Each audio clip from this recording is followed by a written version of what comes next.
In the year 1999, a movie came out that myself and all of my friends in 5th grade were very excited to watch. And that movie was The Phantom Menace, the episode 1 of Star Wars. And it follows the story of Anakin. And there is an uncanny resemblance between the story of Anakin and the story of Judas and Peter. Hear me out. Anakin was chosen in the same way that Peter and Judas were chosen. He was not one of the crowd, but he had a special calling. And they chose him and they brought him in the same way that Jesus brought in Judas and Peter. And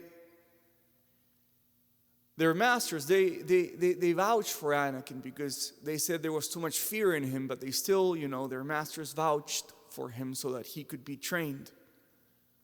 And after many years of training, in the same way that Judas delivered Jesus to his enemies, in the same way Anakin delivered the Jedis and delivered his own masters to the dark side.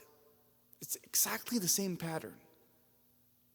Now, the interesting part is that Judas didn't get redemption because Judas was so afflicted by his own betrayal that he thought he was beyond God's mercy.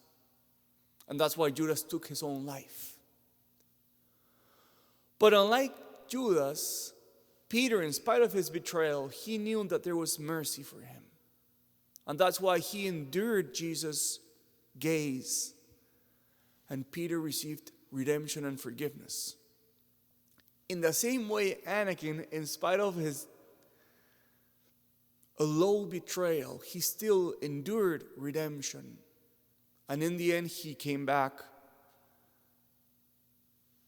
to the good side.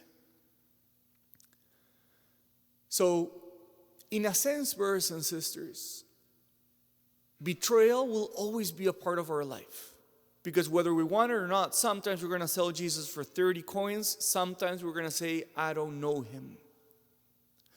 So betrayal on our side is non-negotiable. It's always going to be a part of who we are because that's how we're constituted. But what really makes the difference is who do we choose to be after betrayal?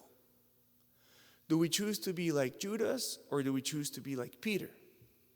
When we choose to be like Judas, we say, I'm beyond mercy.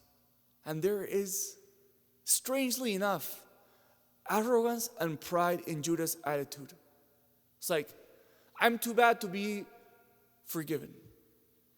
What we should try to be like is like Peter, who is humbled by his sins, but still courageous enough to know that he can be forgiven.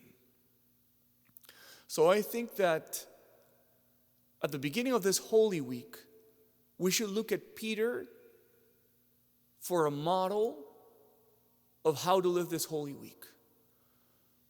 Repenting, hurting because of our betrayal, but still willing to endure his mercy and his forgiveness that brings us new life.